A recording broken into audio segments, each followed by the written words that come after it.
suis professeur de droit de l'Union européenne à l'Université de Pavie en Italie.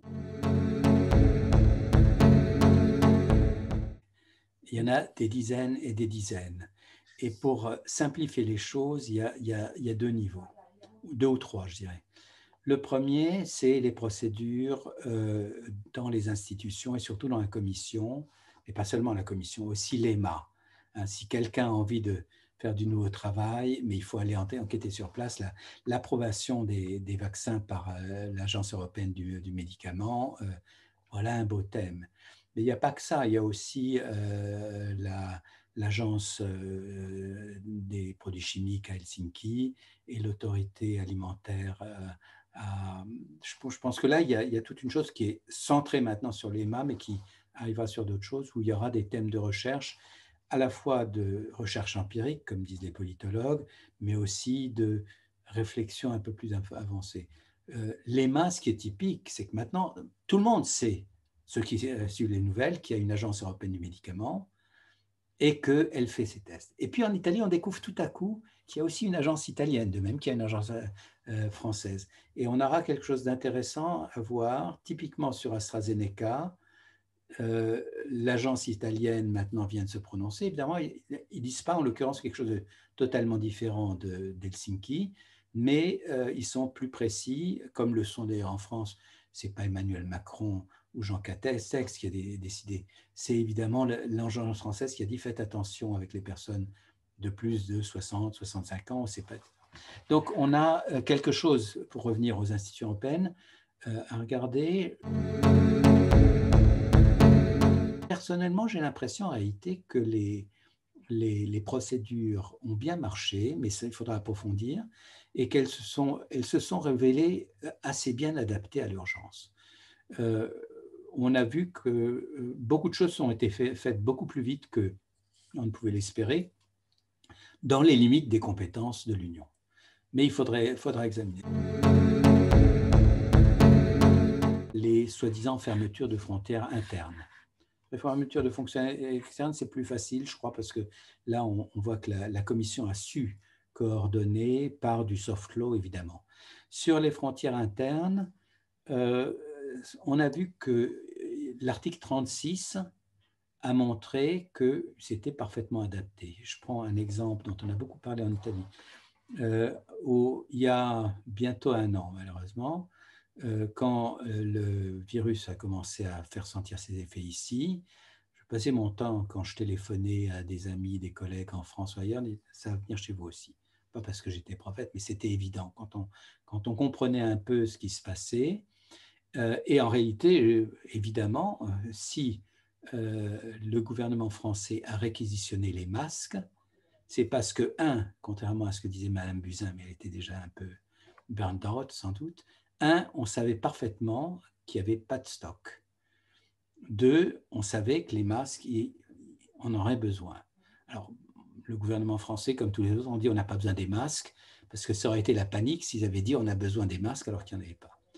Résultat, en France, le gouvernement a réquisitionné tous les stocks de masques. En Allemagne, l'Allemagne a fait quelque chose qui n'est pas exclu, mais qui était déjà plus visible du point de vue européen. Elle a interdit les exportations de masques. En termes d'article 36, les effets restrictifs sont beaucoup plus visibles. Interdiction d'exportation. Alors qu'en France, et donc discrimination évidente. En France, c'était réquisition. Peu importe. En Italie, comment est-ce que ça a été interprété?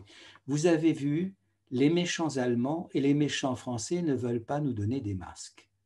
Ça, c'est dans l'opinion publique. Alors qu'évidemment, le gouvernement français et le gouvernement savaient parfaitement que les masques, ils en avaient besoin. Mais ça, c'est des thèmes qui sont intéressants à examiner à la fois dans quelle mesure l'article 36 s'est adapté, quelles ont été les réactions de la Commission, les rapports entre la Commission et les États membres, parce que les Allemands ont supprimé leur interdiction d'exportation. Et puis en France, bon, c'était relativement confortable, on n'avait rien à supprimer, les stocks avaient déjà été réquisitionnés. Donc, il y a tout un tas d'aspects marché intérieur qui sont très intéressants et à examiner surtout, est-ce qu'on a un système adapté ou pas à l'urgence au niveau des institutions, au niveau des États membres, quelles ont été les communications. Ça, c'est vrai pour le marché intérieur, c'est vrai aussi pour l'espace de sécurité, liberté, sécurité et justice. Le gouvernement français, je veux dire, il faut quand même applaudir Macron pour ça, a toujours dit, nous, on ne ferme pas les frontières par principe.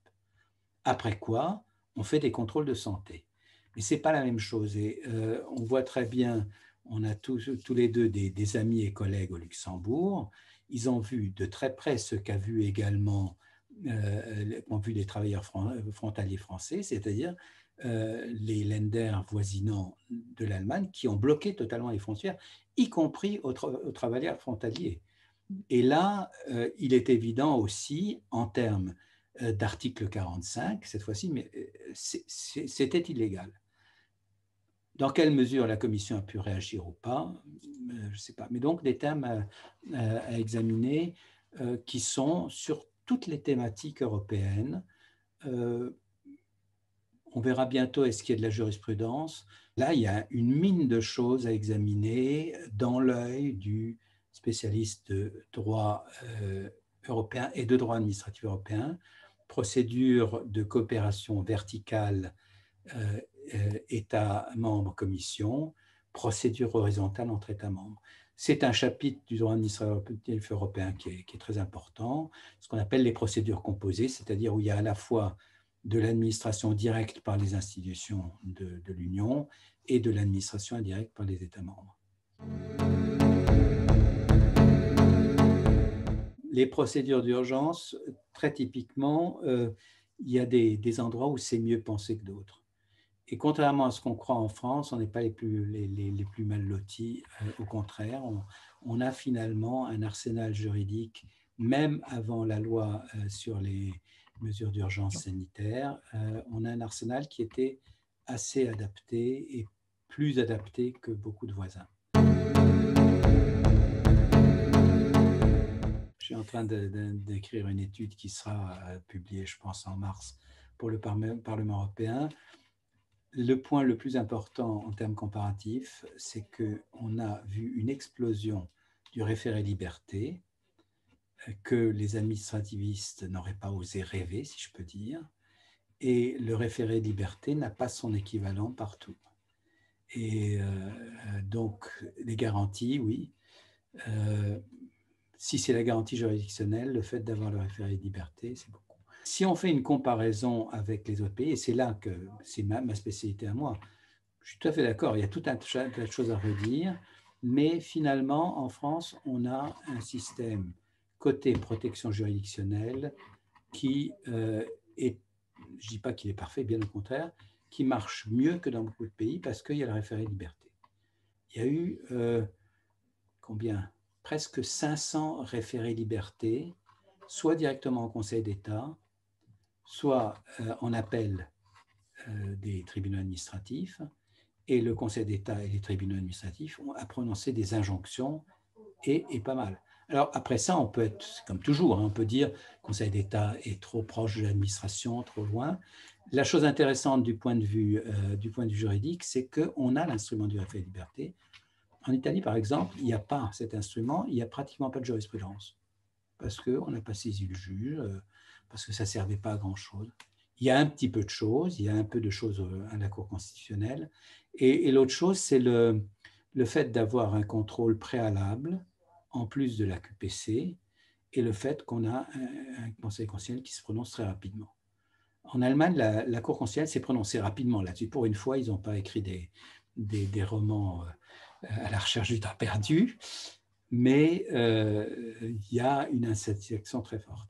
Je dirais, ce que peut dire le juriste, à part l'évaluation sur le fond, dont il faut bien se dire, et j'en suis parfaitement conscient, c'est le point de vue de qui examine, qui domine, qui fait qu'on aura une opposition, une évaluation sur le fond plutôt favorable ou plutôt défavorable. Et ça, les juristes ne sont pas différents de ceux qui font de la physique nucléaire. Les physiciens qui font des expériences au CERN à Genève savent depuis 30 ans que selon la position géographique de l'observateur, les résultats ne sont pas les mêmes. Alors si ça vaut pour les physiciens, ça vaut pour les juristes. Ce que peut faire le juriste, par contre, à part l'évaluation sur le fond, c'est d'examiner les procédures et quelles sont les garanties. Il y a beaucoup à faire là-dessus. Il y a certainement des pays où il y a certaines procédures qui sont bien meilleures qu'en France. Il y a une chose qu'on a qui est le référé liberté qui est très utile, que beaucoup n'ont pas, etc., etc. La loi organique permettait de prendre toute une série d'ordonnances. L'une des ordonnances qui a été prise très peu de temps après a concerné la procédure pénale, et en particulier, le fameux article 16, c'est ça que ça concerne, le cas des personnes en détention provisoire au moment de l'entrée en vigueur de l'ordonnance. Parce qu'il y avait évidemment des milliers et milliers de personnes en détention provisoire. Et je suis sûr que c'est la garde des Sceaux qui l'avait proposé, parce que Dieu sait que Nicole Belloubet était au courant des problèmes dans les prisons. L'idée du gouvernement était de dire, si on laisse les délais habituels, tout un tas de gens vont sortir au plus mauvais moment des prisons. D'un autre côté, dans les prisons elles-mêmes, il y a l'épidémie aussi. Et donc, l'article a permis la prorogation automatique des délais de la détention provisoire, sans préciser qu'il fallait évidemment qu'un juge se prononce. Il y a eu des questions prioritaires de constitutionnalité, mais surtout, il y a eu des juges pénaux qui ont demandé à la Cour de cassation de faire des QPC. La Cour en a fait, les cours de cassation en a fait deux qui ont été jugés le 29 janvier, où le Conseil constitutionnel lui a donné raison, mais ça n'avait plus d'impact. Mais surtout, la Cour de cassation avait dit, et c'est ça la chose dont on n'a pas suffisamment parlé, elle avait dit, et c'était au mois de juin, je crois, assez rapidement, c'est pas la peine de faire une QPC parce que c'est contraire à la Convention européenne des droits de l'homme. Et donc, la Cour de cassation, bien avant que le Conseil constitutionnel le précise, a dit, bien entendu, même si ce n'est pas écrit dans l'ordonnance, une décision d'un juge est indispensable pour le maintien en détention provisoire. Donc, il faut lire l'ordonnance comme le délai, la détention provisoire est prolongée sous réserve d'une décision d'un juge, soit à la demande du détenu, soit à la demande du procureur, etc. C'est quand même, ça c'est la chose la plus grave. Le reste, et c'est la chose où il y a sans doute l'équivalent ailleurs, mais je ne sais pas. Le reste, il faut bien dire, c'est une question d'opinion. Moi, je fais partie des populations à risque, et donc je continue à dire que c'est une question de pondération entre un droit fondamental qui est le droit à la vie, premier des droits fondamentaux dans la CEDH, dans notre charte.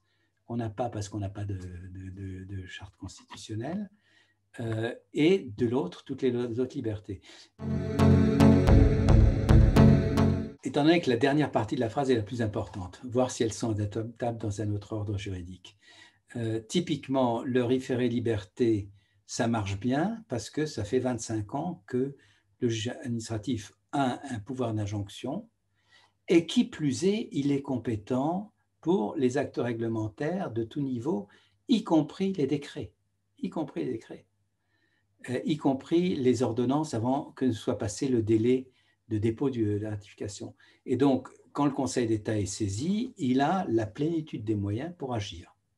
Si par contre on dit dans un autre pays, vous avez vu, les Français, ils ont le référé de liberté, il faut que le juge se prononce en 48 heures, et si le juge peut se prononcer uniquement sur les mesures individuelles, c'est très bien, mais la plupart des mesures qu'on a eues, les mesures anti-Covid, ne sont pas des mesures individuelles. Il y a certaines décisions de confinement individuelles, mais en général, ce sont des arrêtés municipaux, des arrêtés préfectoraux, des décrets, des arrêtés ministériels, donc ce sont des actes réglementaires. Et dans beaucoup d'autres pays, en Allemagne, ce type d'acte réglementaire, ça va directement à la Cour constitutionnelle, ce qui n'est pas forcément mieux parce qu'elle est encombrée par d'autres choses. Mais ça, ils l'ont. Mais il y a beaucoup de pays où les actes réglementaires, c'est un peu un no man's land juridique, où on peut faire jouer l'exception d'illégalité. Mais comme dirait l'autre, l'exception d'illégalité, qu'est-ce que ça veut dire? Ça veut dire que quelqu'un qui ne peut pas sortir de sa maison, qui en sort, qui aura une sanction Bon, s'il a affaire au juge judiciaire, le juge judiciaire, il est bien content de montrer qu'il n'est pas content, il n'est pas d'accord avec le Conseil d'État. Mais l'exception d'illégalité, ça veut dire déjà subir un grand risque. Le référé-liberté, c'est parce qu'on a un système où on peut attaquer directement l'acte réglementaire. Et encore une fois, la manière dont il est utilisé, c'est une autre question, mais ça fait partie, et pour revenir sur le droit administratif européen,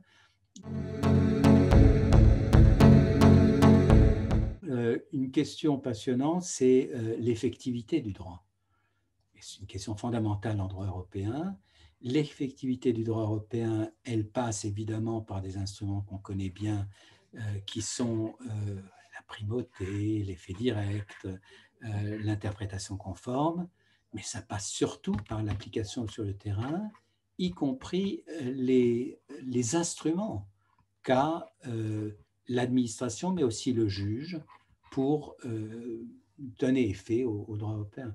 Et là, la pandémie est un terrain d'examen absolument typique. Il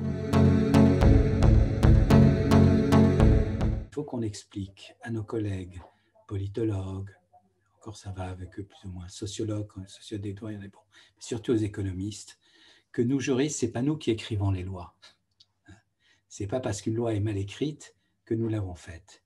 Que par contre, on s'occupe de questions très importantes comme l'effectivité du droit, que ça passe par des procédures, par des moyens d'action, que ça passe également par le fait qu'on soit conscient dans les institutions, les administrations, etc., de ce qu'est la jurisprudence. Dans les institutions européennes, au niveau central, ça ne va pas trop mal parce que la Commission a un bon service juridique, le Parlement, le Conseil aussi.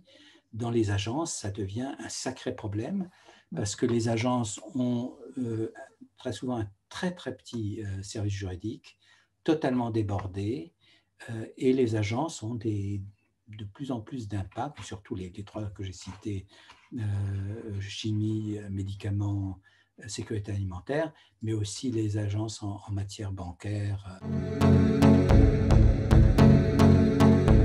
C'est moins Frontex même qui est en cause que, comme souvent, les États membres qui veulent plus de compétences, mais pas plus de ressources. Et donc, on a demandé de créer et de développer Frontex à toute allure, sans donner les moyens. Et donc, c'est un bricolage insensé et un bricolage qui a des très mauvais résultats. Je crois que c'est un des thèmes de droit administratif européen intéressant. Quand on a une agence, il faut qu'elle ait des moyens pour fonctionner. Dans Renewal, j'ai travaillé sur les contrats avec mon ami et collègue Ulrich Schelkens.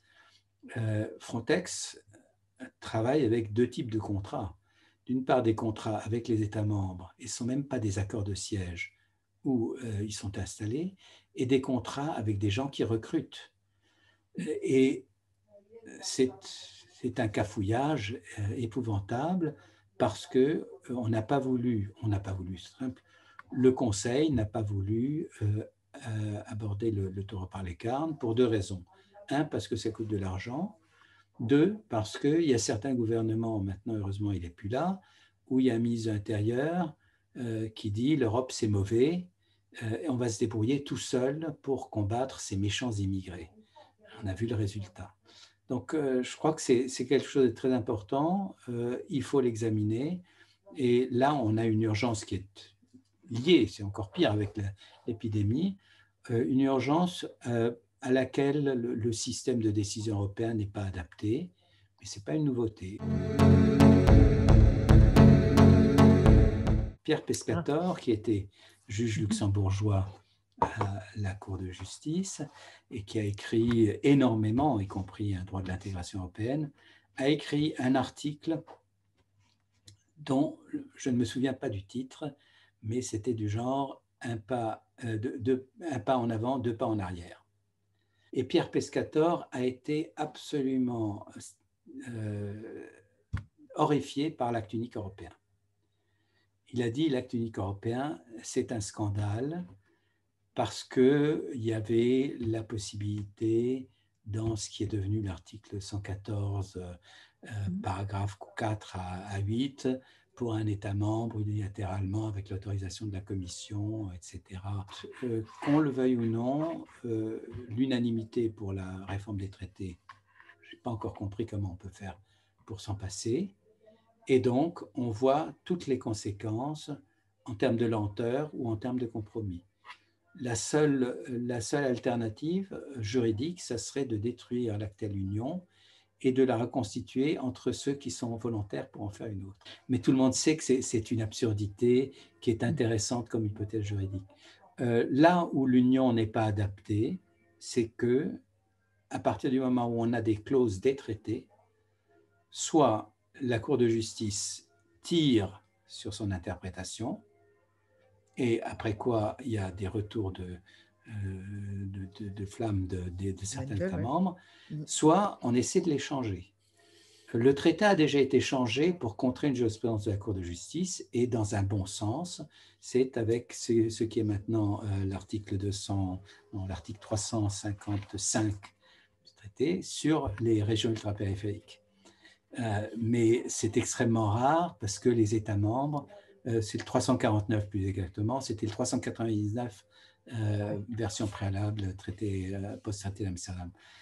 C'est un des rares cas où les États membres, à l'unanimité, ont modifié le traité, non pas pour contrer la Cour de justice, mais pour contrer une interprétation qui était presque impossible à éviter de la Cour de justice, et donner une autre base.